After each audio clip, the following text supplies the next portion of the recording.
तो बच्चों हम 8.1 एक्सरसाइज का 6th क्वेश्चन सॉल्व करते हैं। सॉल्यूशन देखेंगे।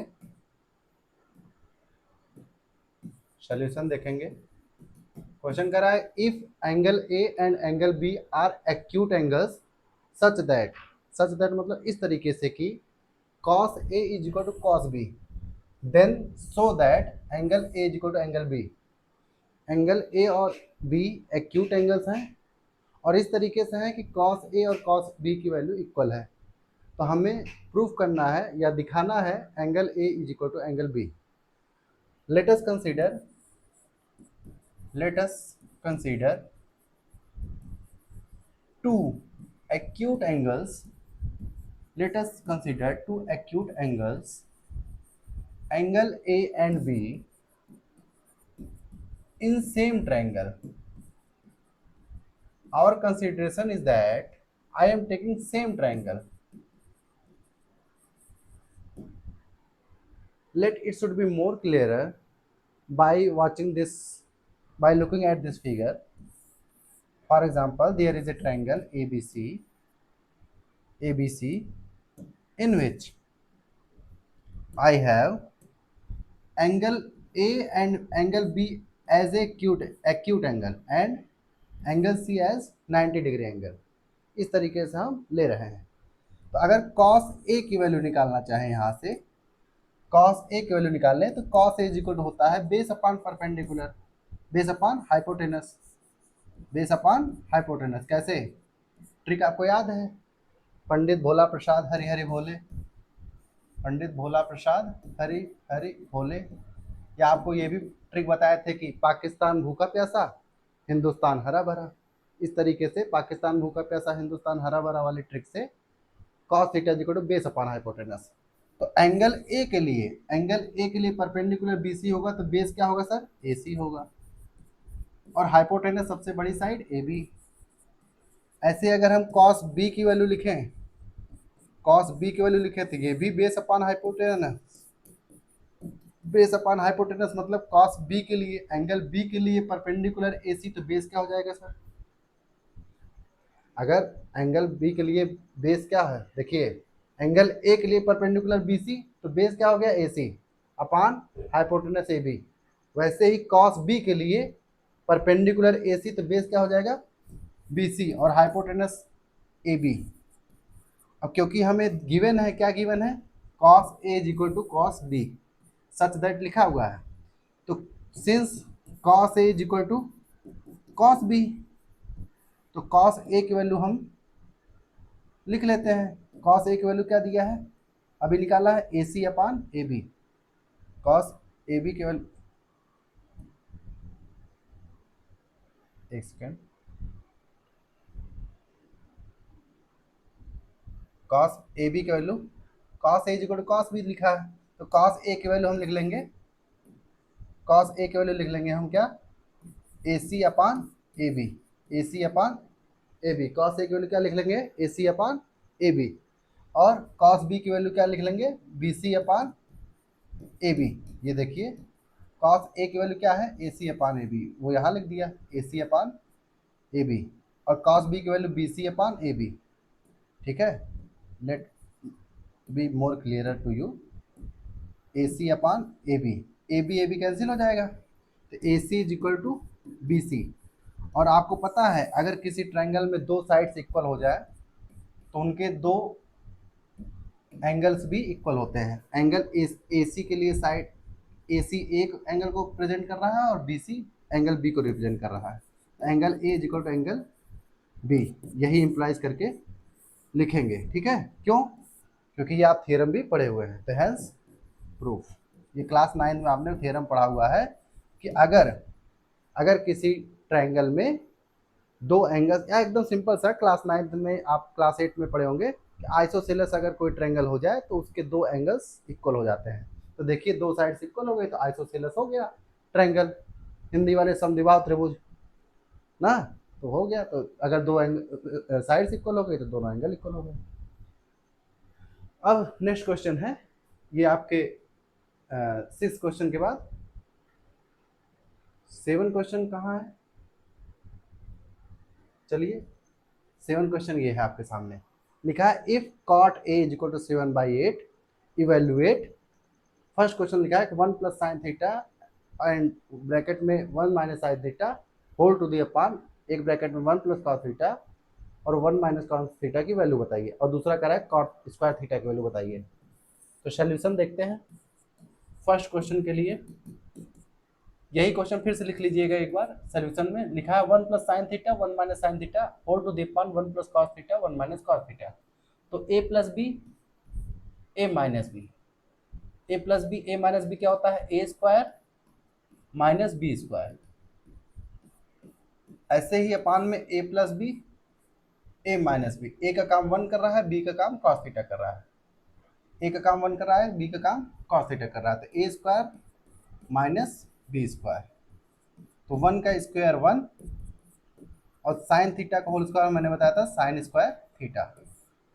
फिर मैं कह रहा हूँ जिन्होंने अभी प्रीवियस 2 लेक्चर्स नहीं देखे हैं ट्रिग्नोमेट्री के, वो हमारे दोनों लेक्चर्स को देख लेंगे। तो ये सारे क्वेश्चंस बहुत ईजी लगेंगे और ये सब सारे फार्मूले हमने बहुत डिटेल में एक्सप्लेन करके आपको पढ़ाया हुआ है। तो 1 माइनस साइन स्क्वायर थीटा, और ये 1 का स्क्वायर 1 और ये कॉस थीटा का whole square cos square theta.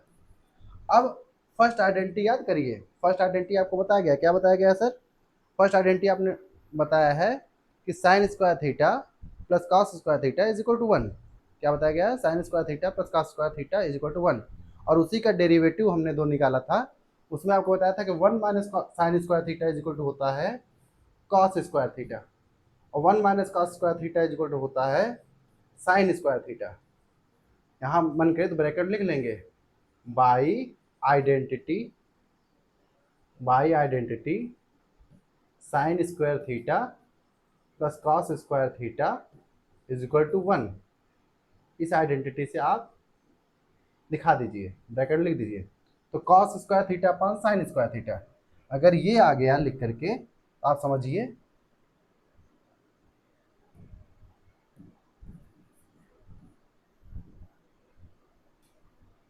Page थोड़ा मैं ऊपर करना चाहता हूँ, एक सेकेंड।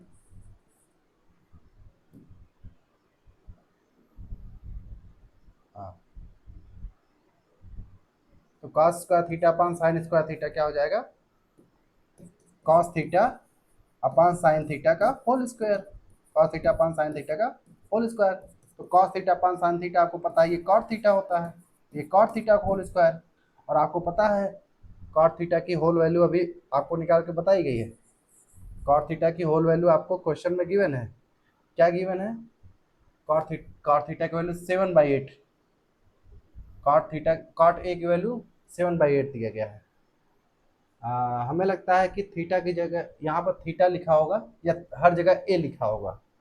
ठीक है, यहाँ कॉट थीटा लिखा है हमारे हिसाब से, इस बात को आप थोड़ा सा ध्यान रखेंगे। क्वेश्चन में आपके एनसीईआरटी में यहाँ थीटा लिखा होगा, अगर यहाँ पर थीटा नहीं लिखा होगा तो हर जगह ए लिखा होगा, इस बात का थोड़ा ध्यान रखें। तो कॉट थीटा की वैल्यू कितनी दी गई है? 7/8। तो 7/8 दी गई है, तो अब ये देखिए यहाँ पर कॉट थीटा की वैल्यू कितनी है अभी हमने निकाली है। निकाली क्या है? क्वेश्चन में क्या गिवन है? क्वेश्चन में गिवन है कॉट थीटा की वैल्यू 7/8। तो कॉट थीटा की वैल्यू 7/8 और इसका स्क्वायर, तो 7 का स्क्वायर 49 और 8 का स्क्वायर 64। तो ये आंसर हो जाएगा फर्स्ट पार्ट का जो आपको सॉल्व करना था। अब हम बात करते हैं सेकंड पार्ट की। सेकंड पार्ट में क्या कर रहा है? कॉट स्क्वायर थीटा की वैल्यू बताइए। अब कॉट स्क्वायर थीटा की वैल्यू कैसे निकालेंगे सोल्यूशन में? सोल्यूशन में कैसे निकालेंगे यहाँ पर देखिए, क्योंकि ये कॉट स्क्वायर थीटा मतलब कॉट थीटा का होल स्क्वायर, और कॉट थीटा की वैल्यू आपको ऑलरेडी गिवन है 7/8, इसका होल स्क्वायर निकालेंगे तो ये भी आपकी वैल्यू कितनी आ जाएगी? 49 और अपॉन 8 64। ये सेकंड पार्ट का आंसर हो जाएगा। समझिए आपके क्वेश्चन में यहाँ कॉट थीटा लिखा है तो 7/8, अगर मान लीजिए ए लिखा है तो आप परेशान नहीं होइएगा, आपके हर जगह क्वेश्चन में भी ए लिखा होगा तो आप हर जगह ए लिख दीजिएगा। अगर थीटा लिखा है तो थीटा लिख दीजिएगा, क्योंकि एंगल को रिप्रेजेंट करने के लिए आप चाहे थीटा लिखिए चाहे एंगल ए लिखिए, इसमें परेशान होने की आवश्यकता नहीं है। अब हम प्रोसीड करते हैं नेक्स्ट पेज पर। नेक्स्ट पेज पर क्वेश्चन नंबर 8 लिखा हुआ है। क्वेश्चन नंबर 8 का सोल्यूशन हम देखते हैं। गिवन क्या है? गिवन है कि 3 cot A is equal to 4 given है, तो cot A is equal to क्या हो जाएगा sir, cot A is equal हो जाएगा 4/3, cot A is equal to 4/3। अगर cot A is equal to 4/3 है तो मतलब tan A अगर निकालें तो क्या हो जाएगा, तो tan A कैसे निकलेगा सर, क्योंकि आपको पता है कि cot का उल्टा tan होता है, तो tan की वैल्यू हो जाएगी 3/4, क्योंकि cot का अपोजिट tan होता है। तो cot A की वैल्यू 4/3 है तो tan की वैल्यू 3/4 हो जाएगी। अगर ये नहीं समझ में आया कोई बात नहीं, आपको एक चीज पता है, क्या पता है sir, cot A is equal to होता है 1/tan A, cot की वैल्यू होती है 1/tan A, तो ये 4/3, cot की जगह मैं 1/tan A लिख दिया। अब जब tan A अपान 1 करूंगा तो ये हो जाएगा 3/4। अब ये tan A अपान 1 मतलब tan A की वैल्यू आपके पास कितनी आ गई, 3/4। अगर हम एक ट्रायंगल कंसीडर करें ABC और उस हिसाब से देखें तो tan थीटा इज इक्वल क्या होता है, परपेंडिकुलर अपॉन बेस, और A एंगल ए के लिए परपेंडिकुलर 3 हो जाएगा, यानी BC हो जाएगा। एंगल ए के लिए परपेंडिकुलर कौन होगा, BC होगा, और बेस क्या हो जाएगा, 4 हो जाएगा इधर वाली साइड, क्योंकि सबसे बड़ी वाली साइड AB जो है वो तो हाइपोटेनस होगी। और आपको पाइथागोरस थ्योरम से पता ही है, पाइथागोरस थ्योरम से क्या पता है, पाइथागोरस थ्योरम से ये पता है कि AC का स्क्वायर अगर हम करेंगे, AC का स्क्वायर सबसे बड़ी वाली साइड का स्क्वायर करेंगे, अदर दोनों साइड के स्क्वायर के सम के इक्विवेलेंट होगा, अदर दोनों साइड के स्क्वायर के इक्विवेलेंट होगा। तो AB का स्क्वायर कितना हो जाएगा, 4 का स्क्वायर हो जाएगा, और BC का स्क्वायर कितना हो जाएगा, 3 का स्क्वायर हो जाएगा, तो 16 + 9 यानी 25 हो जाएगा। क्या 25 हो जाएगा, AC का स्क्वायर, AC का स्क्वायर अगर 25 होगा यानी AC का स्क्वायर किसके इक्वल होगा, 5 के स्क्वायर का होगा। अगर 5 के स्क्वायर के इक्वल है तो AC की वैल्यू कितनी हो जाएगी, AC की वैल्यू कितनी हो जाएगी, AC की वैल्यू सर 5 हो जाएगी, क्योंकि स्क्वायर स्क्वायर कैंसिल, AC की वैल्यू 5 यूनिट हो जाएगी। अगर AC की वैल्यू 5 यूनिट हो जा रही है, अगर AC की वैल्यू 5 यूनिट हो जा रही है तो देखते हैं अभी हमने क्या क्या निकाला कि 3 cot A is equal to 4 दिया था, 3 cot A is equal to 4 ले लिया, cot A की वैल्यू कितनी आ गई, 4/3। तो cot A को लिख सकते हैं 1/tan A, cot A को लिख सकते हैं 1/tan A, तो इसको 4/3 इज इक्वल टू करके, क्योंकि 1/tan को tan A अपान 1 कर रहे हैं, तो 4/3 3/4 के इक्वलेंट हो जाएगा। तो tan A is equal to क्या हो जाएगा, 3/4, क्योंकि tan theta is equal to आपको पता है परपेंडिकुलर अपान बेस होता है, tan A is equal to क्या होता है, परपेंडिकुलर अपान बेस होता है। तो मैंने परपेंडिकुलर को 3 यूनिट माना है और बेस को, परपेंडिकुलर को 3 यूनिट माना है और बेस को कितना माना है, बेस को मान लिया है आपने 4 यूनिट। अब क्योंकि एक ट्रायंगल हमने कंसीडर किया ABC जिसमें राइट एंगल क्या है, B है, AC जो है सबसे बड़ी वाली साइड क्या है, सबसे बड़ी वाली साइड हाइपोटेनस होती है, और एंगल A के लिए अगर हम कंसीडर करें तो परपेंडिकुलर क्या होगा, BC होगा। अगर एंगल A के लिए कंसीडर करें तो परपेंडिकुलर BC होगा, और बेस क्या होगा, AB होगा। तो परपेंडिकुलर की जगह हमने BC की जगह मैंने 3 लिख दिया और बेस की जगह 4 लिख दिया। अब आपको ये भी पता है कि हमें जो है राइट एंगल ट्रायंगल में पाइथागोरस थ्योरम से हमने जो है हाइपोटेनस का स्क्वायर अदर टू साइड्स के स्क्वायर के सम के इक्विवेलेंट कर दिया। AB की वैल्यू 4 है तो यहाँ पर AB की वैल्यू 4 स्क्वायर रख दिया, और BC की वैल्यू 3 हमने निकाला है तो 3 रख दिया। इसको सॉल्व किया तो AC की वैल्यू 5 यूनिट आएगी। ठीक है, अब यहाँ पर देखिए, क्योंकि हमें पता करना है कि 1 - tan square A 1 + tan square A cos square A - sin square A के इक्विवेलेंट है या नहीं है। तो अभी देखिए, क्योंकि हमारे पास ये ट्रायंगल है, तो अगर इस ट्रायंगल के बेस पर जज करें, अगर इस ट्रायंगल के बेस पे देखें, इस ट्रायंगल के बेस पे देखें तो हमें क्या निकालना है, cos A और sin A की वैल्यू निकालना चाहें। अगर यहाँ से cos A की वैल्यू निकालना चाहें तो क्या होगा, cos थीटा इज इक्वल होता है बेस अपान हाइपोटेनस, क्योंकि पंडित भोला प्रसाद हरिहरि बोले में ट्रिक नंबर 2 पे पंडित भोला प्रसाद हरिहर बोले के हिसाब से आप ट्रिक निकालिए, तो cos theta is equal to आएगा बेस अपान हाइपोटेनस। तो एंगल ए के लिए बेस क्या करेगा, एंगल ए के लिए परपेंडिकुलर ये है, बेस ए बी हो जाएगा, बेस ए बी हो जाएगा, और हाइपोटेनस सबसे बड़ी वाली साइड होती है, सबसे बड़ी वाली साइड यानी ए सी है। ठीक है, और ए बी की वैल्यू अभी आपने निकाली है 4 है, ए सी की वैल्यू अभी आपने निकाली है 5, ये दोनों यूनिट में है।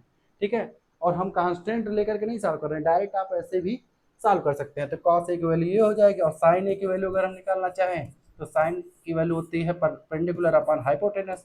तो एंगल A के लिए परपेंडिकुलर क्या है, BC है, ठीक है। एंगल ए के लिए परपेंडिकुलर BC है और हाइपोटेनस AC है, तो BC की वैल्यू कितनी है, BC की वैल्यू सर 3 है, हाइपोटेनस की वैल्यू AC है, AC की वैल्यू अभी निकाले हैं 5 है, तो 3/5 आ गया। ठीक है, इतनी चीज़ें आपको पता है।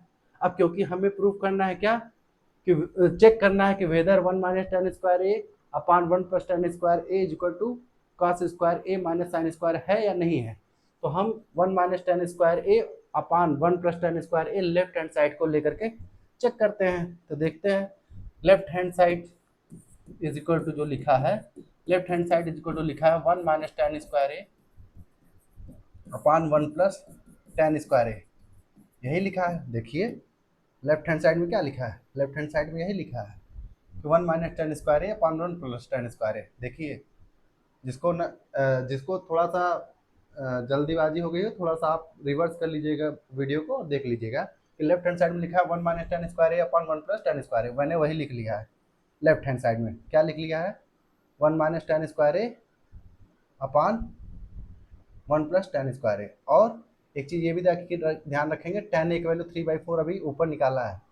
ठीक है, टेन ए की वैल्यू हमने 3/4 अभी यहाँ पर निकाला है, ये देखिए। ठीक है, तो यही है 1 minus tan square A is equal to, ये लेफ्ट हैंड साइड में लिखा है 1 minus tan square A upon 1 plus tan square A, तो 1 माइनस टेन स्क्वायर ए यानी 3/4 का स्क्वायर अपान में 1 प्लस टेन स्क्वायर ए मतलब 3/4 का स्क्वायर। तो ये 1 माइनस 3 का स्क्वायर 9, 4 का स्क्वायर 16, ऐसे ही अपान में 1 प्लस 3 का स्क्वायर 9 अपान 4 का स्क्वायर 16। ठीक है, तो 16 1 16 में से 9 सब्ट्रैक्ट करेंगे कितना आ जाएगा, 7/16, और ये 16 1 16 और 9 25 अपान 16।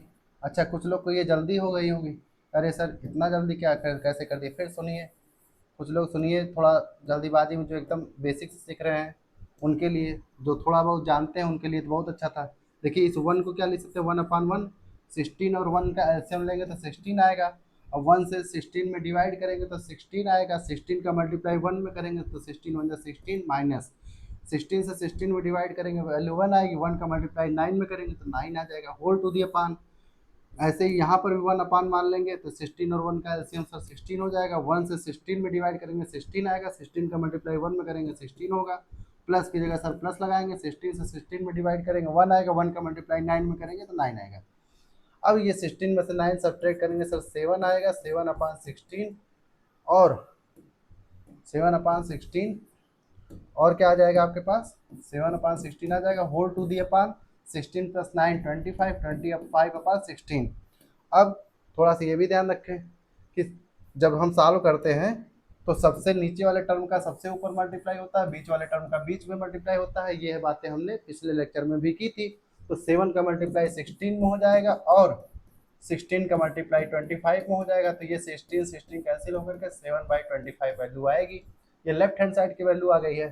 देखिए ये हमारे पास किसकी वैल्यू आ गई, ये हमारे पास वैल्यू आ गई है लेफ्ट हैंड साइड की। ये लेफ्ट हैंड साइड की value 1 minus tan square plus upon में 1 प्लस टेन स्क्वायर की वैल्यू कितनी आ गई है सर, 7/25, 7/25 ये वैल्यू आ गई है। ठीक है, अब राइट हैंड साइड की वैल्यू सॉल्व करेंगे। तो राइट हैंड साइड में क्या है, राइट हैंड साइड में सर लिखा है cos square A minus sine square A, ये सॉल्व करना है। राइट हैंड साइड में क्या लिखा है, cos square A minus sine square A.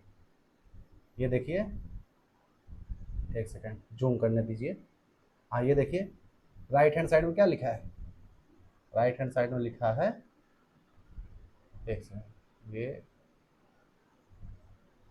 Cos square A minus sine square A. Right hand side में देखिए क्या लिखा है, cos square A minus sine square A. ये राइट हैंड साइड को हमको लिखना है, तो राइट हैंड साइड को लिखते हैं, राइट हैंड साइड को लिखते हैं कॉस स्क्वायर ए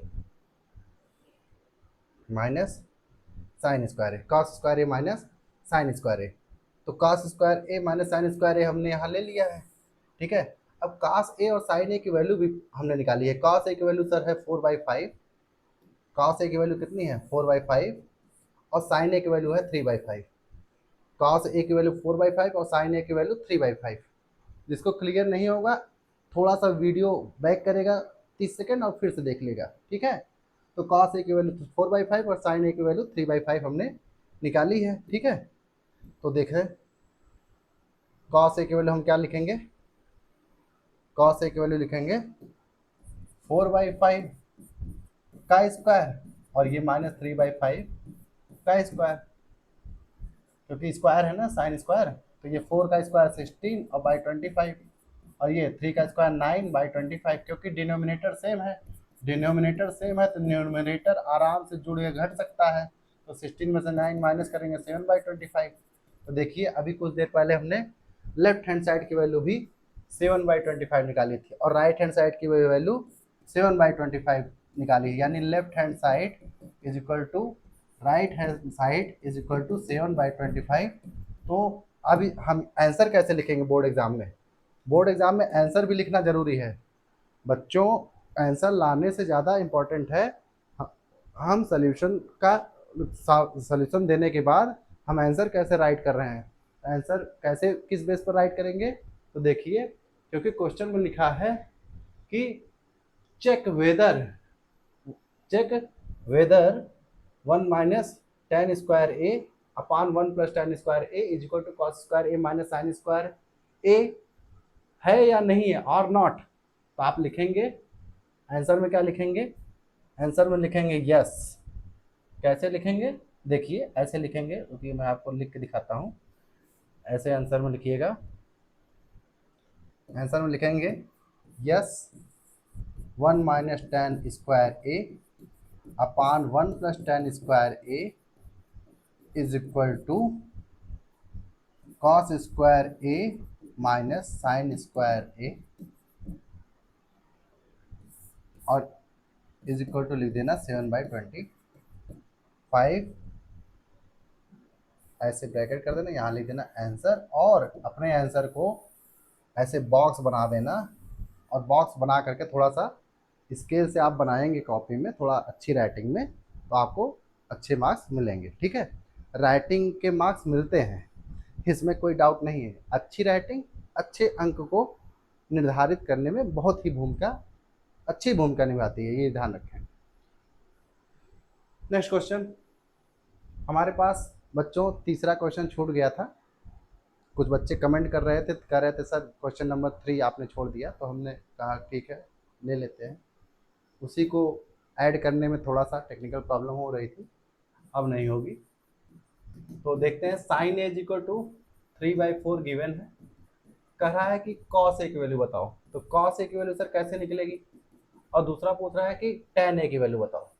तो tan ए की वैल्यू कैसे निकलेगी, सिंपल है, क्योंकि आपको पता है cos square A is equal to 1 minus sine square A, ये फार्मूला आपको पता है। इसके पहले वाली क्लास अगर आपने नहीं देखी है तो उसको देखिए, ये फार्मूला आपको जबान पर रट जाएगा। जैसा जैसा कहा गया है वीडियो में आप उसको कर जाइए। आपको नोट्स बनाना है और पूरे लेक्चर्स को कम्प्लीटली ध्यान से सुनना है, आपको अपने आप ये आइडेंटिटीज ये फार्मूले याद हो जाएंगे। तो cos square A is equal to 1 minus sine square A, तो cos square A is equal to 1 minus sine A की वैल्यू है 3/4, तो 3/4 का स्क्वायर, ये 1 माइनस 3 का स्क्वायर 9 और अपान 16। अब यही फिर 16 1 16, 16 में से 9 माइनस होगा तो 7/16, ये किसकी वैल्यू हो जाएगी। अच्छा ऐसे नहीं याद हो तो cos स्क्वायर ए की वैल्यू कितनी हो जाएगी, 1 माइनस साइन स्क्वायर है तो 1 माइनस 3/4 का स्क्वायर, 3 का स्क्वायर 9, 4 का स्क्वायर 16, और अगर 16 1 16 में से 9 गया 7। अगर ऐसे भी नहीं समझ में आ रहा हो तो ऐसे करिए, थोड़ा शांति से करिए। कैसे कर सकते हैं, 1 माइनस 9 अपान 16, इसको अपान 1 मान लीजिए तो 16 एलसीएम हो जाएगा। 1 से डिवाइड करेंगे 16 में 16 आएगा, 16 1 16, माइनस 16 से डिवाइड करेंगे 1 1 1 9 9, तो ये cos स्क्वायर ए, तो cos स्क्वायर ए ये 7/16 हो जाएगा। तो ये cos स्क्वायर ए है, cos स्क्वायर ए है, तो अगर cos ए निकालेंगे तो रूट में 7/4 हो जाएगा। क्यों, क्योंकि 7 का रूट निकालोगे तो रूट 7 ही रहेगा और 16 का 4 हो जाएगा। ये cos ए की वैल्यू आ गई, ये cos ए की वैल्यू आ गई ना। और आपको वैल्यू निकालना है tan ए की भी। tan ए के लिए क्या होता है सर, tan थीटा इक्वल होता है sin theta upon cos theta. तो क्योंकि आपने tan थीटा की वैल्यू निकाल ली क्या, टेन थीटा की वैल्यू निकालनी है तो साइन ए की वैल्यू ऑलरेडी गिवन है 3/4 और अपान में whole to the upon cos A है, तो कॉस ए को उल्टा मल्टीप्लाई कर लीजिए 4/√7, तो 4 कैंसिल हो जाएगा, तो ये वैल्यू आ जाएगी 3/√7। ये वैल्यू क्या आ जाएगी सर, ये वैल्यू आ जाएगी 3/√7। 3/√7 क्योंकि रूट नीचे हम लोग डिनोमिनेटर में नहीं रखते हैं, तो √7 से अपान ऊपर नीचे मल्टीप्लाई कर देंगे यानी रेशनलाइजेशन कर देंगे, तो 3√7 ये वैल्यू क्या आ जाएगी 3√7 ये आंसर आ जाएगा। कुछ बुक में यहीं पर आंसर दे दिया होगा, कहाँ पर, इतना ही दे दिया होगा 3/√7। ठीक है, तो दोनों आंसर आपका सही है। आप ट्रायंगल बना करके भी वैल्यूज निकाल सकते हैं। ट्रायंगल बना करके वैल्यूज कैसे निकालते हैं उसको हम क्वेश्चन नंबर 5 में समझ लेते हैं ना। अगर क्वेश्चन नंबर 5 में जिस तरीके से निकाल रहे हैं उसी तरीके से आप क्वेश्चन नंबर 3 में भी अप्लाई कर सकते हैं, क्योंकि हम आइडेंटिटीज नंबर 1 का हम यहाँ यूज करना चाहते थे, sine square A plus cos square is equal to 1 का, ताकि क्वेश्चन और जल्दी हो जाए, इसलिए हमने इसका यूटिलाइज कर लिया है। ठीक है, तो आप भी इसको थोड़ा सा स्मार्टनेस सीखेंगे, और हम चाहते हैं कि क्वेश्चन नंबर 5 में जो एकदम ट्रेडिशनल मेथड है उसको भी हम आपको बता दें। क्वेश्चन नंबर 5 में देखिए, क्वेश्चन को हम सॉल्व करके आपको दिखाते हैं।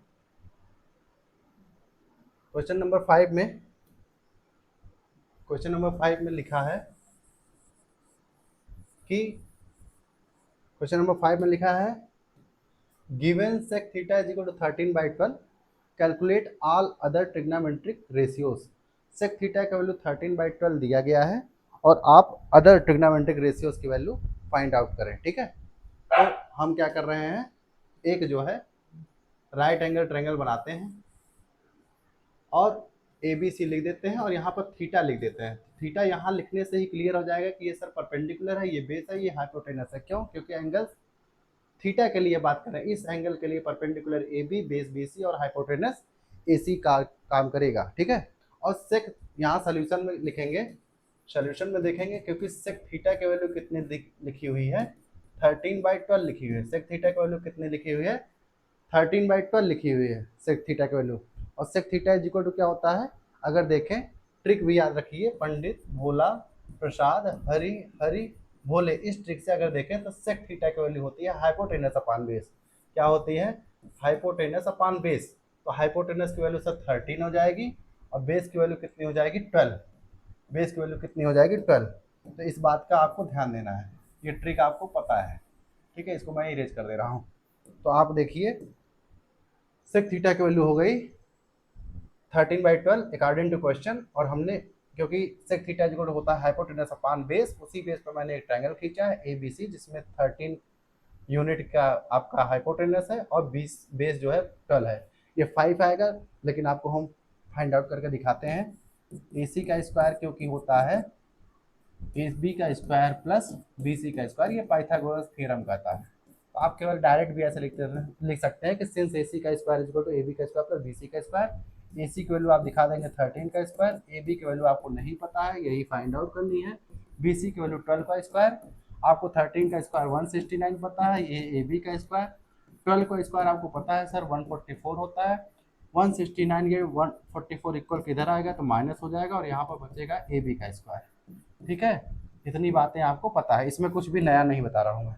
अब 169 में से 144 माइनस करेंगे सर तो क्या आ जाएगा 25 आ जाएगा, और ये हो जाएगा AB का स्क्वायर, क्योंकि 5 का AB का स्क्वायर और ये 25 जो है ये 5 का स्क्वायर है, दोनों तरफ से स्क्वायर कट कर सकते हैं और AB इज इक्वल टू क्या आ जाएगा 5। AB की वैल्यू कितनी आ गई 5 यूनिट। AB की वैल्यू जो ही 5 यूनिट आती है, आप क्वेश्चन को देख लीजिए, AB की वैल्यू आप क्या लिख देंगे 5 यूनिट, यहाँ पर 5 यूनिट आ गई, क्योंकि आपको कह रहा है calculate all other trigonometric ratios. All other मतलब, क्योंकि हमने आपको लेक्चर 1 को ध्यान दीजिए, जिसने नहीं देखा है कमेंट सेक्शन में लेक्चर 1 का आपको लिंक मिल जाएगा, आप वहाँ से जाकर के लेक्चर 1 को देखिए और लेक्चर 2 का देखिए, दोनों आपको कमेंट सेक्शन में दोनों वीडियोस के दोनों लेक्चर्स के लिंक मिल जाएंगे।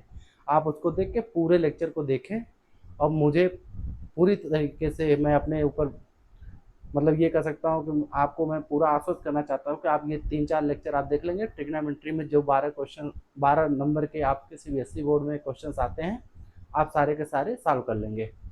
तो सेक थीटा की वैल्यू 13/12 है। ऑल अदर ट्रिग्नोमेट्रिक रेशियोज कौन हो गए? ऑल अदर कौन कौन हो जाएंगे? साइन थीटा हो जाएगा, कॉस थीटा हो जाएगा, टेन थीटा हो जाएगा। सेक दिया ही है, कोसेक हो जाएगा, कोसेक थीटा और कॉट थीटा। इन सब की वैल्यू आपको फाइंड आउट करनी है according to question. According to question पता करना है। तो कि ठीक है, अकॉर्डिंग टू क्वेश्चन आपको ये पता करना है। अकॉर्डिंग टू क्वेश्चन आपको ये चीज़ें आपको इवेल्युएट करके लिख देनी है। साइन कॉस टेन और कॉट, सेक दिया ही है, सेक दिया ही है, कोसेक थीटा निकालना है, sine cos tan cot sec cosec, और एक और बच रहा है साइन कॉस टेन कॉट एक 5, हाँ 6 ही तो है, 6 ट्रिग्नोमेट्रिक रेशियोज होते हैं, 6 हो गए। ठीक है, तो देखिए साइन थीटा इक्वल क्या होता है? Perpendicular upon hypotenuse. Sine theta equal क्या होता है? Perpendicular upon hypotenuse. तो थीटा के लिए परपेंडिकुलर क्या है सर? ए बी है, परपेंडिकुलर ए बी है। और हाइपोटेनस क्या है सर? ए सी है। देख लीजिए ट्रायंगल, देखिए परपेंडिकुलर थीटा के लिए क्या है? थीटा के लिए परपेंडिकुलर ए बी है और हाइपोटेनस ए सी है, तो ए बी अपॉन ए सी। अब ए बी की वैल्यू कितनी है सर? 5। हाइपोटेनस की वैल्यू कितनी है सर? 13। ठीक है, ऐसे कॉस थीटा इक्वल क्या होता है? पंडित भोला प्रसाद हरि हरि बोले, तो बेस अपॉन हाइपोटेनस। तो थीटा के लिए बेस क्या है? बीसी है। हाइपोटेनस क्या है? एसी है। बीसी की वैल्यू सर कितनी है? 12। हाइपोटेनस की वैल्यू सर कितनी है? 13। 13 है। ठीक है, ऐसे टेन थीटा इक्वल टू क्या होता है? Perpendicular upon base. तो परपेंडिकुलर अपॉन बेस यानी कि A B upon B C. A B की वैल्यू कितनी है सर? 5। बी सी की वैल्यू कितनी है? 12। ऐसे कॉट थीटा क्या होता है? Base upon perpendicular. तो B C upon A B, B C upon A B, और ये कितनी वैल्यू हो जाएगी? 12/5। ऐसे ही कॉसेक थीटा की वैल्यू कितनी हो जाएगी? कॉसेक थीटा इक्वल होता है hypotenuse upon perpendicular. Hypotenuse upon perpendicular, क्योंकि साइन थीटा का रिवर्स होता है कॉसेक थीटा, तो ऐसे ही लिख देंगे ए सी अपान ए बी, और ये हो जाएगा 13/5। तो इस तरीके से आपके 6 ट्रिग्नोमेट्रिक रेशियोज की वैल्यूज हो जाएगी। ठीक है, देखिए साइन थीटा का अपोजिट होता है कॉसेक थीटा, कॉस थीटा का अपोजिट होता है सेक थीटा, और टेन थीटा का अपोजिट होता है कॉट थीटा। इस बात को हमने इसके सेकंड पार्ट वाले लेक्चर में मैंने देखा है। ठीक है, आप सबको मैंने बताया है कि साइन का अपोजिट जो होता है कॉसेक होता है, कॉस का अपोजिट सेक होता है, टेन का अपोजिट कॉट होता है, कॉट का अपोजिट टेन होता है। ये सब सारी बातें हमने की हैं। ठीक है, आप देख रहे होंगे ज़्यादातर हमने जो है, मतलब मैं कुछ बच्चे बैठे हुए हैं तो उनके तरफ मैं इंटरेक्ट करता हूँ, कैमरे में हमारा ज़्यादा इंटरेक्शन नहीं हो पा रहा है, तो धीरे धीरे हम भी आपके कैमरे में इंटरेक्शन करने की कोशिश करेंगे। आप हम मतलब आपको हम आश्वस्त करना चाहते हैं कि आप कंटेंट पर ध्यान दीजिए। ठीक है, कंटेंट पर ध्यान देंगे हम, पूर्ण रूप से आश्वस्त हैं अपनी तरफ से कि आपको निश्चित रूप से इस लेक्चर को देखने के बाद ज़रूर फ़ायदा होगा। तो हम प्रोसीड करते हैं नेक्स्ट क्वेश्चन पर। क्वेश्चन नंबर 9 है हमारे पास, और उसमें लिखा हुआ है in triangle A B C right angle at B, right in triangle A B C right angle at B if tan is equal to 1/√3, find the value of sine A cos C plus cos A sine C. ये value हमको find out करनी है। ठीक है, और दूसरा question है cos A cos C minus sine A sine सी को फाइंड आउट करिए। ठीक है, इसके दो तरीके हैं, इस क्वेश्चन को सॉल्व करने के दो तरीके हैं। पहले बेसिक मेथड से करते हैं, फिर थोड़ा सा दिमाग लगा करके क्वेश्चन को सॉल्व करने की कोशिश करेंगे, थोड़ा सा एडवांस, थोड़ा सा केवल, मतलब क्लास 10th के बच्चे थोड़ा सा समझ पाएँ कि इस तरीके से भी सोचा जा सकता था, और जिससे कि आगे कम्पिटिटिव एग्जाम में CHS जैसे एग्जाम में आपको अगर देना है तो, या अन्य कोई आप ओलंपियाड वगैरह दे रहे हैं, तो थोड़ा सा उस तरीके से भी सोच करके जल्दी से सॉल्व कर सकते हैं। ठीक है, तो देखिए, हालांकि आपको थोड़ा जल्दी से सॉल्व करके दिखाएं क्या? चलिए देखते हैं। tan a की वैल्यू 1/√3 दिया है। tan a की वैल्यू कितना दिया है? 1/√3। ठीक है, क्योंकि आपको पता है साइन 0 की वैल्यू 0, साइन 30 की वैल्यू 1/2 और कॉस 30 की वैल्यू कितनी होती है, √3/2। और दोनों का पान कर देंगे तो क्या आ जाएगा, tan 30 की वैल्यू आ जाएगी। अगर tan 30 की वैल्यू निकालनी है, अगर हमें tan 30 की वैल्यू निकालनी है, अगर मैं कह दूं कि tan 30 की वैल्यू निकालो, tan 30 की वैल्यू निकालनी है तो sin 30 अपान cos 30 कर दोगे। ठीक है, तो एकदम नीचे का मल्टीप्लाई एकदम ऊपर, बीच का बीच में, तो ये हो जाएगा 2/2√3 यानी कि 1/√3, यानी कि tan 30 की वैल्यू 1/√3 होती है। तो मैं tan a इक्वल टू लिख दूँ tan 30, tan a equal to क्या लिख दूँ, tan 30। ठीक है, तो a की वैल्यू कितनी हो जाएगी, 30 डिग्री। ठीक है, a की वैल्यू कितनी हो जाएगी, 30 डिग्री। ठीक है, इस तरीके से आप सॉल्व कर सकते हैं। फिर आप क्या करेंगे, एक ट्रायंगल बनाएंगे, राइट एंगल ट्रायंगल। तो ये 90 डिग्री, ए की value 30 degree, A B C होता है ना ट्रायंगल, ए बी सी 90 हो गया, 30 हो गया, तो ये 60 डिग्री होगा, क्योंकि इंटीरियर एंगल का सम कितना होता है, इंटीरियर एंगल का सम कितना होता है, 30 डिग्री, 180 डिग्री किसी भी ट्रायंगल में।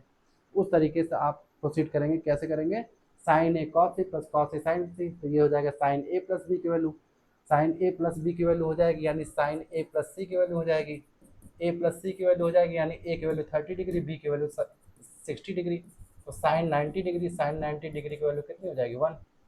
ऐसे ही cos A cos B minus sine A sine B, ये कॉस ए प्लस बी की वैल्यू हो जाएगी, तो ए plus B, cos A plus B यानी 60 डिग्री प्लस 30 डिग्री यानी कॉस 90 डिग्री, कॉस 90 डिग्री की वैल्यू कितनी हो जाएगी, 0, क्योंकि कॉस 0 की वैल्यू कितनी होती है, 1। तो इस तरीके से भी आप सॉल्व कर सकते हैं, लेकिन आपको ऐसे करना नहीं है। ये आपको जब अल्टरनेटिव क्वेश्चन आए, यानी MCQ type, multiple choice type question आए, तो आप उसमें सॉल्व करिएगा। ठीक है, तो हम लोग सॉल्व करते हैं। चलिए ट्रेडिशनल मेथड से सॉल्व करके आपको दिखाते हैं कि कैसे कैसे इसको सॉल्व करेंगे। ट्रेडिशनल मेथड देखते हैं।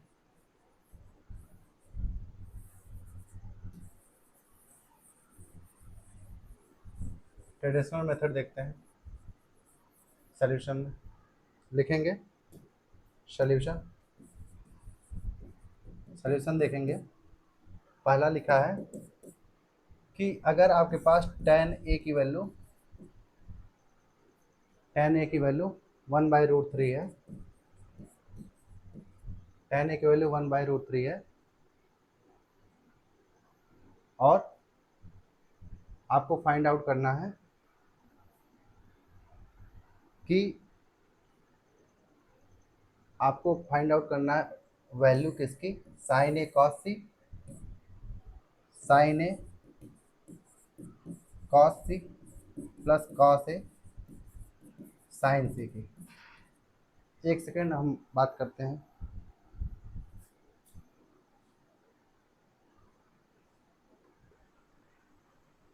Let's proceed. तो हमें फर्स्ट पार्ट में sign A cos C plus cos A sine सी की वैल्यू फाइंड आउट करनी है। तो हम एक ट्रायंगल बना ले रहे हैं, right angle triangle, right angle triangle A B C हम ले रहे हैं। ठीक है, ए बी सी हम ले रहे हैं क्योंकि, और tan ए की वैल्यू दिया है 1/√3। tan ए की वैल्यू 1/√3 है क्योंकि tan थीटा इक्वल होता है परपेंडिकुलर अपान बेस। तो एंगल ए के लिए परपेंडिकुलर क्या होगा, बी सी होगा, और बेस क्या हो जाएगा, ए बी हो जाएगा, क्योंकि सबसे बड़ी वाली साइड ए सी तो क्या हो गई, ए सी आपकी सबसे बड़ी वाली साइड क्या हो गई, ये तो आपके लिए हाइपोटेनस हो गई। ठीक है, तो साइन ए की वैल्यू यहाँ से निकालेंगे, क्या आ जाएगा, साइन ए की वैल्यू निकालेंगे क्या हो जाएगा, क्योंकि साइन थीटा इक्वल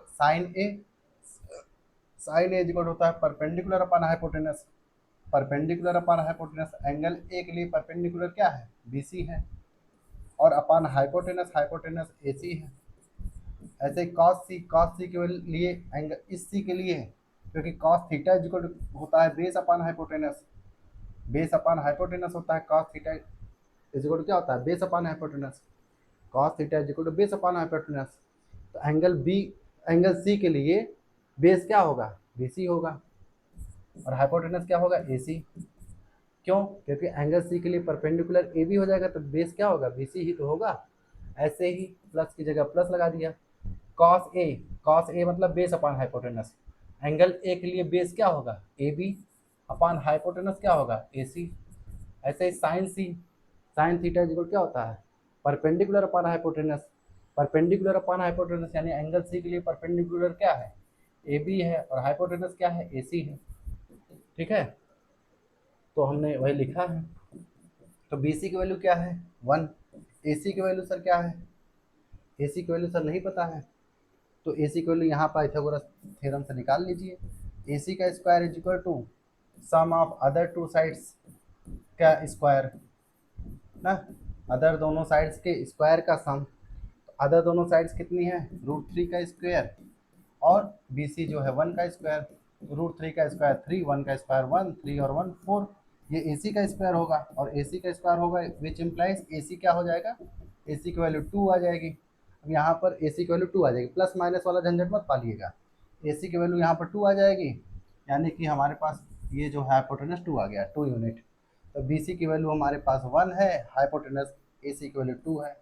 BC की वैल्यू सर 1 है, हाइपोटेनस AC की वैल्यू कितनी है 2 है, प्लस AB की वैल्यू कितनी है सर √3, AC की वैल्यू 2, AB की वैल्यू √3, AC की वैल्यू 2, तो 1 1 या 1 अपॉन 4 प्लस √3, √3 का मल्टीप्लाई होगा 3, √3 का और √3 में मल्टीप्लाई क्या होगा तो क्या आ जाएगा, जब रूट का रूट में मल्टीप्लाई होता है तो रूट हट जाता है, 3/2 2 या 4, ये 4/4, तो ये वैल्यू कितनी आ जाएगी, 4 4 कैंसिल होकर के 1, यानी कि पहले part sign A cos C plus cos A sine सी का सलूशन जो हमारे पास निकल के आया है, इस पार्ट का सलूशन जो निकल करके आया है वो 1 निकल करके आया है, यही आपका आंसर है। ठीक है, वही आपका आंसर है। ठीक है, इस पार्ट को हमने इस तरीके से देख लिया। अभी हमने आपको इसको एक और तरीके से बताया थोड़ा सा, अब इसको देखने के बाद थोड़ा सा आपको समझ में आ गया होगा कि sign A cos C plus cos A sine सी है, क्योंकि ये tan ए है,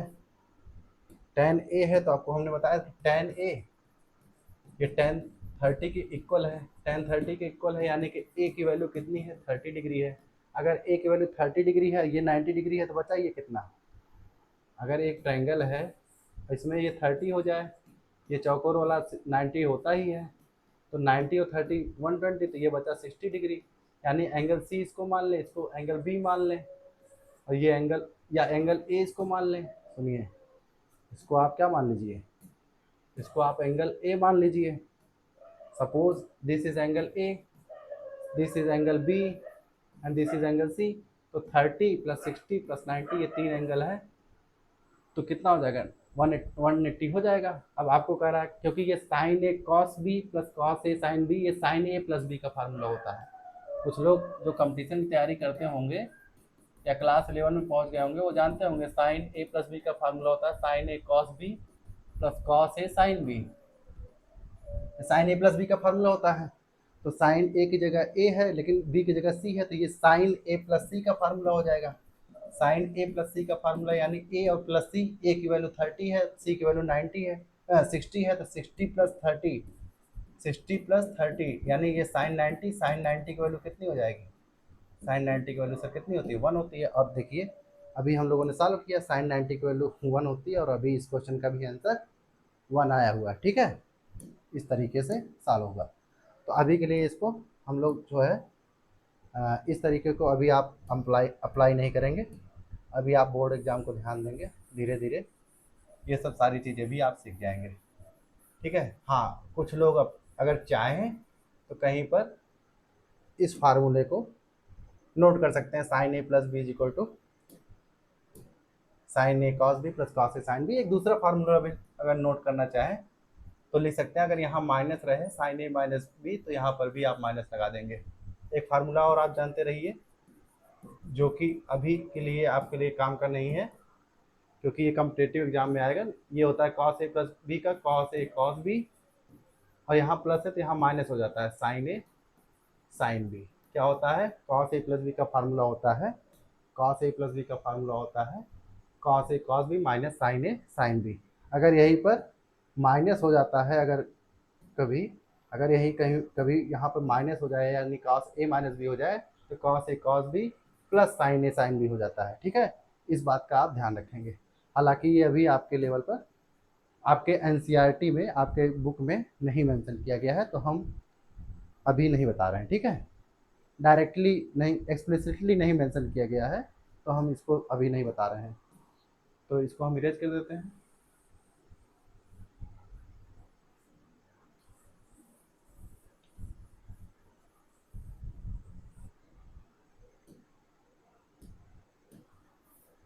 हम सेकंड पार्ट की तरफ मूव करते हैं। सेकंड पार्ट है cos A cos C minus sine A sine C. Cos A cos C minus sine A sine सी। तो फार्मूला ये फिगर वही रहेगा, ठीक है, फिगर सेम टू सेम रहेगा। सेकंड पार्ट को हम यहीं से सॉल्व कर लेते हैं। सेकंड पार्ट को यहीं से प्रोसीड कर लेते हैं, ग्रीन पेन से कर लेते हैं, ठीक है। यहाँ से प्रोसीड कर लेते हैं, हम लोग इतने में ही सॉल्व करने की कोशिश कर लेंगे और सॉल्व भी कर लेंगे, ठीक है। करते हैं, क्योंकि cos A cos cos A cos C minus sine A sine सी, यही सेकंड पार्ट है। तो कॉस ए की वैल्यू क्या होगी, cos A base upon hypotenuse, base upon hypotenuse angle A के लिए बेस का काम क्या करेगा, ए बी करेगा, हाइपोटेनस का काम ए सी तो हमेशा करेगा। कॉस सी एंगल सी के लिए परपेंडिकुलर ये, तो बेस का काम बी सी करेगा, और हाइपोटेनस का काम तो हमेशा ए सी करेगा, क्योंकि cos theta is equal to होता है base upon hypotenuse, cos theta is equal to होता है बेस अपान हाइपोटेनस। और sine theta is equal to क्या होता है, sine theta is equal to होता है परपेंडिकुलर अपान हाइपोटेनस।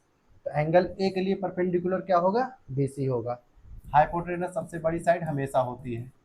साइन सी के लिए परपेंडिकुलर क्या होगा, ए बी होगा, क्योंकि एंगल सी के लिए देख रहे हैं, एंगल सी के लिए परपेंडिकुलर ए बी होगा, और hypotenuse hypotenuse sorry angle C के लिए परपेंडिकुलर ए बी होगा, और हाइपोटेनस हमेशा सबसे बड़ी साइड, ठीक है।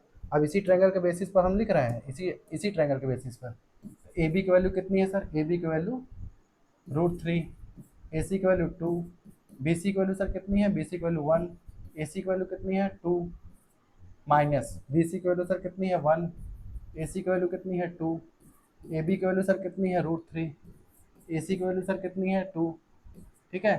तो √3 का 1 में मल्टीप्लाई करेंगे √3 अपान 4, और √3 का मल्टीप्लाई करेंगे √3, और ये 2 2 4, और किसी भी नंबर में से वही नंबर घटाया जाए तो 0 आ जाता है। किसी भी नंबर में से वही नंबर अगर हम घटाते हैं तो आंसर क्या आ जाता है हमारे पास, 0 आ जाता है। तो आप देख रहे होंगे सेकंड पार्ट का हमारे पास क्या आंसर आ गया है, सेकंड पार्ट का हमारे पास क्या आंसर आ गया है, 0। सेकंड पार्ट का आंसर हमारे पास क्या आ गया है, 0 आ गया है, ठीक है। और वही ये किसका है फार्मूला, cos a प्लस बी का, क्योंकि cos a cos c minus sine a sine c, तो ये किसका फार्मूला हो गया, cos a plus c, cos a plus c यानी cos 60 प्लस 30, cos 90 की वैल्यू कितनी होती है, 0। अभी हमने यही ओरली करके सिखाया था, ठीक है। तो ओरली भी सॉल्व किया जा सकता है, लेकिन आप एकदम बेसिक पैटर्न को लेकर के सॉल्व करेंगे, क्योंकि इसी पर हमें मार्क्स मिलेगा, क्योंकि सीबीएसई हमें स्टेप मार्किंग के नंबर देती है, न कि डायरेक्ट लिखने के, ठीक है। चलिए लेट्स प्रोसीड करते हैं आगे हम लोग, नेक्स्ट पेज पर प्रोसीड करते हैं, ठीक है।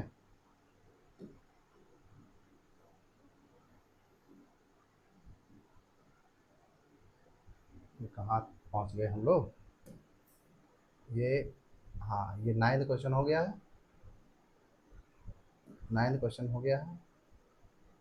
अब हम लोग को 10th क्वेश्चन सॉल्व करना है। 10th क्वेश्चन यहाँ है, ठीक है। 10th क्वेश्चन क्या है, 10th क्वेश्चन कह रहा है कि triangle P Q R right angled at Q. आप एक ट्रायंगल बनाइए पी क्यू आर जिसमें क्यू पर राइट एंगल्ड हो, कहाँ पर राइट एंगल्ड हो, क्यू पर, तो क्यू पर 90 डिग्री हो। इसमें कह रहा है P R plus Q are की वैल्यू 25 सेंटीमीटर है, P R plus Q are की वैल्यू कितनी है, 25 सेंटीमीटर है, ठीक है। और क्यू आर पी क्यू की वैल्यू कितना है, 5 सेंटीमीटर, पी क्यू की वैल्यू कितनी है, 5 सेंटीमीटर, ये गिवन है। पी क्यू की वैल्यू 5 सेंटीमीटर है, P R plus Q are की वैल्यू कितनी है, 25 सेंटीमीटर है। आपको पता करना है साइन पी की वैल्यू, कॉस पी की वैल्यू और टेन पी की वैल्यू पता करनी है। किसकी किसकी वैल्यू पता करनी है, साइन पी की वैल्यू पता करनी है, कॉस पी की वैल्यू पता करनी है, और टेन पी की वैल्यू पता करनी है। तो अगर हमें ये 5 सेंटीमीटर पता है और ये दोनों साइड्स भी पता चल जाए, यानी कि इसी ट्रायंगल में पी आर और क्यू आर भी पता चल जाए, तो हम किसी भी ट्रिग्नोमेट्रिक रेशियोज की वैल्यू निकाल सकते हैं। ये तो केवल साइन पी, कॉस पी और टेन पी का पूछ रहा है। तो आपको एक चीज़ पता है, क्या पता है कि बाई पाइथागोरस थ्योरम आपको पता है, बाई पाइथागोरस थ्योरम आपको पता है कि हाइपोटेनस का स्क्वायर अदर दोनों साइड्स के स्क्वायर के सम के इक्वल होता है, अदर दोनों साइड के स्क्वायर के सम के इक्वल होता है। यानी पी आर का स्क्वायर पी क्यू के स्क्वायर और क्यू आर के स्क्वायर के इक्विवेलेंट है। ठीक है, आप P R plus Q R is equal 25 centimetre, इसको इक्वेशन 1 मान लेते हैं। ठीक है, ताकि कभी भी ज़रूरत पड़ेगी, जब भी आपको लगे कि कोई चीज़ ज़रूरत पड़ सकती है मैथमेटिक्स में, तो कोई इक्वेशन का नाम दे दिया करिए 1 2 3 या ए बी सी डी कुछ भी। तो हमने यहाँ पर इक्वेशन 1 कर दिया। जब भी हमें ज़रूरत पड़ेगी इस वाली बात की कि P R plus Q R is equal 25 centimetre, तुरंत मैं लिखूंगा फ्रॉम इक्वेशन 1 और तुरंत हम यूटिलाइज कर लेंगे। ठीक है, तो पी आर का square is equal to P Q का स्क्वायर प्लस क्यू आर का स्क्वायर। तो अगर पी आर की वैल्यू देखें तो नहीं पता, क्यू आर की वैल्यू नहीं पता, पी क्यू की वैल्यू सर पता है, हाँ 5 पता है। तो आप लिख सकते हैं पी आर का square is equal to P Q की वैल्यू सर पता है 5 का square is equal to Q R का स्क्वायर। ठीक है, क्यू आर अगर इक्वल के इधर लाएं तो ये पी आर का स्क्वायर माइनस क्यू आर का स्क्वायर इज इक्वल टू बचेगा 5 का स्क्वायर। और ये देखिए पी आर का स्क्वायर, ठीक है, और माइनस क्यू आर का स्क्वायर जो ये दोनों है, तो अगर मैं इसको ए मानूँ इसको बी मानूँ तो a square minus b square. अगर a square minus b square के रूप में देखें तो ये क्या हो जाएगा, a square minus b square यानी P R plus Q R a plus b और P R minus Q R a minus b, और ये 5 का स्क्वायर 25। अब आपको पता है P R plus Q are की वैल्यू 25 सेंटीमीटर इक्वेशन 1 में पता है आपको, गिवन है, इसमें कौन सी बड़ी बात है, ये तो गिवन है भाई, इसमें कौन सी बड़ी बात है, ये तो गिवन है ऑलरेडी आपको। तो P R plus Q are की वैल्यू 25 लिख दिया into P R minus Q are और इज इक्वल टू 25 और 25 कैंसिल कर सकते हैं। ठीक है, और यहाँ लिख देंगे सिंस फ्रॉम इक्वेशन 1, इक्वेशन 1 क्या है, P R plus Q R is equal to 25 centimetre, ये ठीक है गिवन है। चलिए और प्रोसीड करते हैं। P R minus Q are की वैल्यू हमारे पास कितनी आ गई सर, 1 आ गई। अगर 1 आ गई तो इसको इक्वेशन 2 मान लीजिए, और इक्वेशन 2 मानते ही हमारे पास दो इक्वेशन बन गए, P R plus Q are की वैल्यू 25 और P R minus Q are की वैल्यू 1। तो कह देंगे इक्वेशन 1 और प्लस इक्वेशन 2 करने पर, equation 1 plus equation 2 we have, हमारे पास क्या आ जाएगा, इक्वेशन 1 और इक्वेशन 2 को ऐड करना, P R plus Q R is equal 25 और P R minus Q R is equal to 1। ठीक है, क्यू आर कैंसिल हो जाएगा, 2 into P R is equal to 26, 2 into P R कितना आ जाएगा 26, यानी पी आर की वैल्यू अगर निकालना चाहें तो पी आर की वैल्यू कितनी हो जाएगी 26/2, यानी कि ये वैल्यू कितनी हो जाएगी 13, यानी पी आर की वैल्यू कितनी आ गई 13। अगर पी आर की वैल्यू सर 13 आ गई यूनिट, अगर 13 यूनिट सेंटीमीटर दिया है यूनिट में, तो अगर चाहें तो आप 13 सेंटीमीटर भी लिख सकते हैं, चाहे आप 13 यूनिट बोलिए चाहे आप 13 सेंटीमीटर बोलिए। अब देखिए हमारे पास जो है, चाहे इक्वेशन 1 में पी आर की वैल्यू रख दीजिए चाहे इक्वेशन 2 में रख दीजिए। ठीक है, तो आप जो है पहले तो पी आर की वैल्यू लिख दीजिए 13 सेंटीमीटर, पी आर की वैल्यू मैं यहाँ लिख दिया 13 सेंटीमीटर, पी आर की वैल्यू हमने लिख दिया 13, किस कलर से लिख दें, इस कलर से लिख दें, हाँ 13 सेंटीमीटर, ये वैल्यू अभी हमने निकाल ली।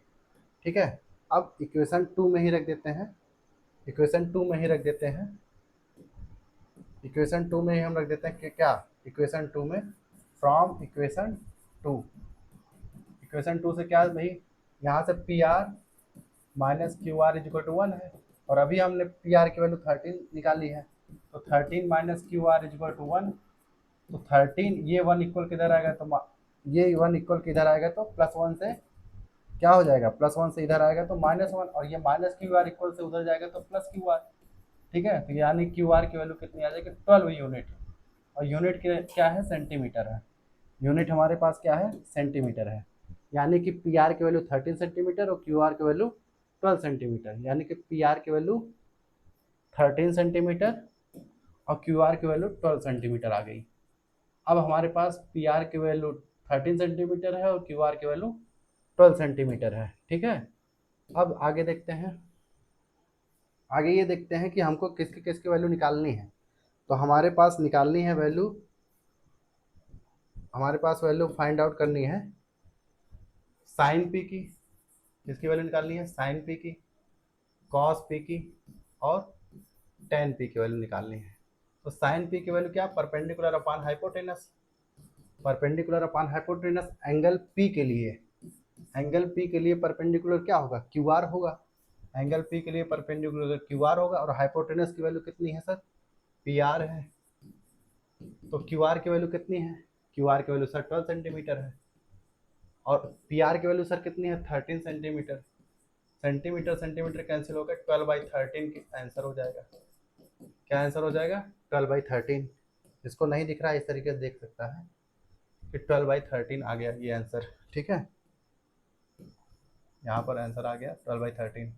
ऐसे ही कॉस पी की वैल्यू आपको निकालनी है, कॉस पी की वैल्यू निकालनी है, तो कॉस पी इक्वल टू क्या लिख सकते हैं, कॉस पी की वैल्यू निकालने के लिए क्या लिख सकते हैं, कॉस पी इक्वल टू, क्योंकि कॉस थीटा इक्वल होता है base upon hypotenuse, cos theta equal क्या होता है, कॉस थीटा इक्वल होता है बेस अपॉन हाइपोटेनस। तो एंगल पी के लिए बेस क्या हो जाएगा, एंगल पी के लिए परपेंडिकुलर ये है तो बेस क्या हो जाएगा पी क्यू हो जाएगा, बेस क्या हो जाएगा पी क्यू हो जाएगा, हाइपोटेनस हमेशा पी आर है इस ट्रायंगल के लिए पी आर, ठीक है। तो पी क्यू की वैल्यू कितनी है, पी क्यू की वैल्यू सर कितनी है आपके पास, पी क्यू की वैल्यू देख लीजिए, पी क्यू की वैल्यू कितनी है 5 सेंटीमीटर, पी क्यू की वैल्यू 5 सेंटीमीटर है, ठीक है। तो लिख लेते हैं पी क्यू की वैल्यू 5 सेंटीमीटर, और पी आर की वैल्यू कितनी है 13 सेंटीमीटर, सेंटीमीटर नहीं लिख रहा हूँ क्योंकि सेंटीमीटर सेंटीमीटर कैंसिल हो जाएगा, इसलिए यहाँ पर आंसर हो जाएगा। टेन पी की वैल्यू निकालनी है, टेन पी इक्वल टू क्या होता है, टेन पी इक्वल टू लिख सकते हैं sine P upon cos P, sine P की वैल्यू हमने 12/13 निकाली है, कॉस पी की वैल्यू कितनी निकाली है 5/13, ये 13/5 हो जाएगा, 13 13 कैंसिल हो जाएगा, 12/5 ये आंसर आ जाएगा। तो आपका साइन पी कॉस पी और टेन पी की भी वैल्यू आ गई है। टेन पी की आप अगर sine P upon cos P के वैल्यू से इस फार्मूले से आप नहीं निकालना चाहते हैं तो टेन पी को आप इस तरीके से भी निकाल सकते हैं। टेन पी को आप किस तरीके से निकाल सकते हैं, देखिए इस तरीके से निकाल सकते हैं, टेन पी की वैल्यू आप निकाल सकते हैं परपेंडिकुलर अपॉन बेस के बेसिस से। टेन पी इक्वल क्या होता है perpendicular upon base, perpendicular upon base होता है। तो आपको ये देखिए ट्रायंगल, एक सेकेंड, हाँ, टेन टेन पी के लिए परपेंडिकुलर अपॉन बेस, तो पी के लिए परपेंडिकुलर क्या हो जाएगा क्यू आर हो जाएगा, पी के लिए क्या हो जाएगा परपेंडिकुलर क्यू आर हो जाएगा, और अपॉन बेस क्या हो जाएगा पी क्यू, और क्यू आर की वैल्यू कितनी है, क्यू आर की वैल्यू सर 12 है, और पी क्यू की वैल्यू कितनी है, पी क्यू की वैल्यू सर 5 है, तो यहाँ 5, ठीक है। इस तरीके से आप चाहें तो लिख सकते हैं, तो ये आपका आंसर हो जाएगा। इस तरीके से भी परपेंडिकुलर अपॉन बेस करके भी आप इसका आंसर ला सकते हैं। चलिए, हम लोगों ने इस क्वेश्चन को बड़े डिटेल में देखा है, क्वेश्चन नंबर 10 तक हो चुका है। अब हम देखते हैं नेक्स्ट हम लोग क्वेश्चन देखते हैं। क्वेश्चन नंबर 11, ये 8.1 एक्सरसाइज का लास्ट क्वेश्चन है। इसमें ट्रू फॉल्स क्वेश्चन दिए गए हैं कि आप इसमें बताइए कौन सा स्टेटमेंट ट्रू है, कौन सा स्टेटमेंट फॉल्स है। इसके पहले सबसे इम्पॉर्टेंट नोट आपको बताना चाहते हैं जो कि बहुत सारे लोग अवॉइड करते हैं, लेकिन मैं आपको बताना चाहता हूँ क्योंकि आप लोग लास्ट तक हमारे साथ रुके हैं तो कुछ ना कुछ तो आपको एक्स्ट्रा नॉलेज होनी ही चाहिए। जो अन्य लोग बीच रास्ते में छोड़ के चले गए लेक्चर को, उससे थोड़ा सा ज़्यादा तो आपको कुछ मिलना ही चाहिए, क्योंकि हार्डवर्क सर्टनली पेज। तो कुछ तो आपको जानना चाहिए क्योंकि आप इतना लंबा वीडियो देख चुके हैं, तो सुनते हैं 2 मिनट में आप अच्छी जानकारी लेके जाइए। क्या है वो जानकारी, क्या है, आप आप सभी लोग हमेशा 2 शब्द सुनते होंगे इंग्लिश के, एक वर्ड होता है आपके पास स्टेटमेंट, एक शब्द आपके पास होता है स्टेटमेंट, और एक शब्द आपके पास होता है सेंटेंस। सेंटेंस हिंदी मीडियम वाले स्टेटमेंट मतलब कथन, स्टेटमेंट मतलब कथन, सेंटेंस मतलब वाक्य। अब कहेंगे सर दोनों बात एक है, क्या दोनों बातें एक ही हैं? अगर मैंने कहा कि स्टेटमेंट उसने दिया एक, और मैं कहूँ कि उसने एक सेंटेंस बोला, तो दोनों में क्या डिफरेंस है? स्टेटमेंट और सेंटेंस में क्या डिफरेंस है सर? बेसिक सा डिफरेंस ये है कि जब आप या हम कोई भी बात बोले, या कोई भी समवन, चाहे first person, second person, third person, कोई भी अगर कोई एक बात बोल रहा है, अगर उसकी सत्यता की जानकारी तुरंत हो जाए, जैसे मैं कहूँ सूर्य पूरब से निकलता है, the sun rises in the east, तो ये बातें आपको तुरंत पता चल गई कि ये बात एकदम सच है। क्यों? 2 और 2 मिला के 4 होते हैं, 2 and 2 makes 4, तो आपको पूरा पूरा पता है कि ये सर बात एकदम सच है। तो क्या है ये? अगर आपको तुरंत तुरंत पता चल जाए कि कोई बात सच है, या जैसे मैं कहूँ 2 और 2 5 होते हैं, अगर मैं कह रहा हूँ 2 और 2 5 होते हैं, 2 and 2 makes 5, तो आपको तुरंत क्या पता चला कि 2 और 2 5 नहीं होते हैं, यानी आपको पता चलेगा कि ये बात गलत है। जब आपको कोई बात बोली जाए और आपको तुरंत पता चल जाए कि वेदर दिस इज राइट और रॉन्ग, तो वह क्या कहा जाता है? स्टेटमेंट। वह क्या कहा जाता है? स्टेटमेंट। बस जरूरी नहीं है कि सही हो, सही होना जरूरी नहीं है, इंपॉर्टेंट यह है कि आप किसी भी बात को सुनते हैं और आपको तुरंत पता चल जाता है कि ये बात सच है या ये बात झूठ है, या ये बात सच है या ये बात गलत है। सही या गलत का पता अगर तुरंत पता चल जाए आपको, आप तुरंत एक्नॉलेज कर सकते हैं, आप तुरंत रिकॉग्नाइज कर सकते हैं कि ये पर्टिकुलर बात सत्य है या पर्टिकुलर बात असत्य है, either this particular thing is right और रॉन्ग। तो अगर आप तुरंत डिसाइड कर लेते हैं तो वह आपका स्टेटमेंट है। जैसे मैं कहूँ कि ज़्यादातर गायें 2 पैरों पर चलती हैं, तो ये कैसी है? गलत है बात है। और अगर गलत बात है तो ये सेंटेंस है या स्टेटमेंट है? स्टेटमेंट है भाई। क्यों? क्योंकि तुरंत आपको पता चल गया, आप तुरंत जान गए कि ये बात गलत है। अच्छा मैं कहूँ कि पेन से हम लोग लिखते हैं, पेन से हम लोग लिखते हैं, क्या ये बात सत्य है? हाँ, तुरंत पता चलेगा कि ये बात सही है। अगर आपको तुरंत पता चलेगा कि ये बात सही है तो ये स्टेटमेंट है। अच्छा आपको गलत भी पता चल जाए कि हाँ ये स्टेटमेंट, ये बात गलत है, तो वो भी स्टेटमेंट है। यानी स्टेटमेंट का जजमेंट हो सकता है, तुरंत आप जज कर सकते हैं कि ये सही बात है या गलत बात है। अगर जिस बात को आप तुरंत सही या गलत निर्धारित कर लें वह स्टेटमेंट होता है। तो सर सेंटेंस क्या होता है? जैसे मैं कहता हूँ मैं सुबह टहलता हूँ, मैं रोज़ सुबह टहलता हूँ, क्या आप इस पर निर्धारित कर सकते हैं कि ये सब बात सच है या गलत? तुरंत जस्टिफाई नहीं हो रहा है। ये सही भी हो सकता है कि मैं रोज़ सुबह टहलता होऊंगा या नहीं भी टहलता होऊंगा, इसमें सही या गलत का पता नहीं चल रहा है। जिस बात में आपको सही या गलत का पता न चले वह सेंटेंस होता है, और जिसमें सही या गलत तुरंत पता चल जाए वह क्या होता है? स्टेटमेंट होता है। जैसे मैं कहूँ कि अंधा बहुत अच्छे से देखता है, अंधा व्यक्ति बहुत अच्छे से देखता है। अगर मैं कहूँ अंधा व्यक्ति बहुत अच्छे से देखता है, तो इसका मतलब ये है कि आप तुरंत पता कर लिए कि ये गलत बात है, और अगर ये गलत बात है यानी कि ये स्टेटमेंट है। क्या है? ये हमारा स्टेटमेंट है, और स्टेटमेंट ये हमारा क्या है? गलत है। अब स्टेटमेंट सही भी हो सकते हैं, स्टेटमेंट गलत भी हो सकते हैं, बस आप उस बात को जज कर सकते हैं कि सही है या गलत है, तो वो स्टेटमेंट है। अगर सही स्टेटमेंट भी हो सकता है, रॉन्ग स्टेटमेंट भी हो सकता है, लेकिन जिसमें डिसाइड ही ना हो पाए वह क्या है? सेंटेंस है। जैसे वह बहुत बोलता है, अब वह बहुत बोल भी सकता है, वह नहीं भी बोल सकता है, इसमें सही या गलत नहीं पता चल रहा है। लेकिन अगर मैं कहूँ सारे मनुष्य 4 पैरों वाले होते हैं, तुरंत पता चलेगा कि ये गलत है, यानी ये मेरा स्टेटमेंट है और ये स्टेटमेंट रॉन्ग स्टेटमेंट है। ठीक है, आई होप आपको पता चल गया होगा what is the difference between statement and sentence. Class 9th में आप एक्सियम पढ़े हुए हैं, पास्टुलेट्स पढ़े हुए हैं, उसमें इस बात का जिक्र है। तो क्लास 9th वाले बच्चे इससे, क्योंकि आप क्लास 10th में आए हुए हैं तो क्लास 9 से थोड़ा सा आप रिलेट कर पाए होंगे।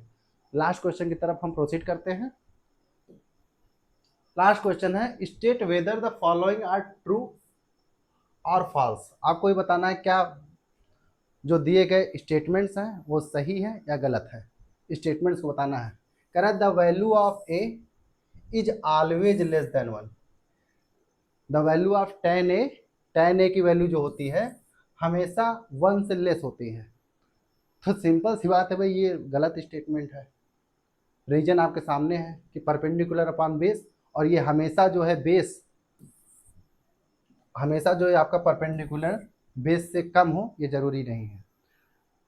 परपेंडिकुलर आपका हमेशा बेस से कम हो ये हमेशा जरूरी नहीं है, इसलिए आपका ये वैल्यू जो है हमेशा जो है 1 से कम नहीं होती है।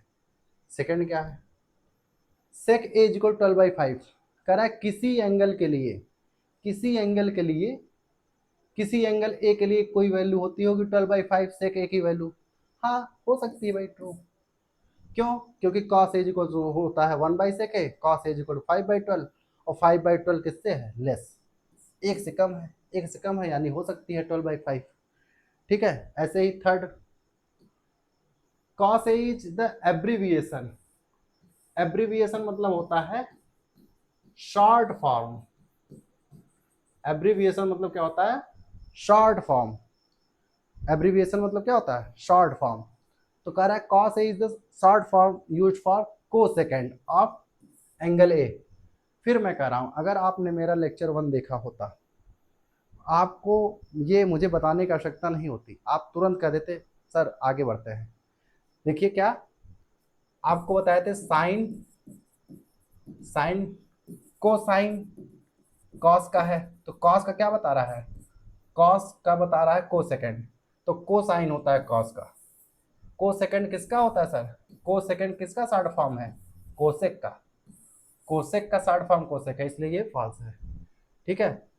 Next, cot A is the product of cot A and cot and A. ऐसा नहीं होता भाई, ये तो बिल्कुल अलग है। आप यही कह रहे हैं कि सिर अलग होता है और पूरी बॉडी अलग होती है, ऐसा नहीं होता है। सिर और बॉडी एक साथ होती है। सिर और बॉडी का प्रोडक्ट हमारी बॉडी नहीं है। अगर कोई कहे सिर और बॉडी का प्रोडक्ट है, ऐसा कुछ नहीं। सिर और बॉडी अटैच्ड है, एक साथ है, उसको ना अटैच कर सकते हैं ना तो आप प्रोडक्ट कर सकते हैं। तो कॉट और ए उसका सिर है मान लो, इस तरीके से मानो। आप ऐसे नहीं कर सकते कॉट और ए, कॉट और ए का मल्टीप्लाई है, नहीं, कॉट ए अपने आप में ही कंप्लीट है। ठीक है। चलिए नेक्स्ट, लास्ट में है sine theta is equal to 4/3 for some angle theta. तो ये भी फॉल्स है, क्योंकि साइन थीटा की वैल्यू हमेशा 1 से लेस होती है या 1 के इक्विवेलेंट होती है। साइन थीटा की वैल्यू हमेशा क्या होती है? 1 से लेस होती है या 1 के इक्विवेलेंट होती है। और ये 4/3 बता रहा है। 4/3 मतलब 4 में 3 से डिवाइड करिए तो 1 पॉइंट समथिंग आएगा, 3 1 जा 3 और ये 1 बचेगा, 1.3 समथिंग आएगा, यानी कि जो कि 1 से ज़्यादा है। और क्योंकि साइन थीटा की वैल्यू सभी एंगल्स के लिए क्या होती है? 1 से कम होती है या 1 के इक्विवेलेंट होती है, इसलिए ये भी गलत है। तो आपको हम बताएं बच्चों, हमने एक्सरसाइज 8.1 कंप्लीट कर लिया है, और नेक्स्ट वीडियो में हम 8.2 एक्सरसाइज को सॉल्व करेंगे। ऐसे ही 2-3 वीडियो में हम 8.4 एक्सरसाइज तक कंप्लीट करेंगे। तब तक मुस्कुराते रहिए। जय हिंद, जय भारत।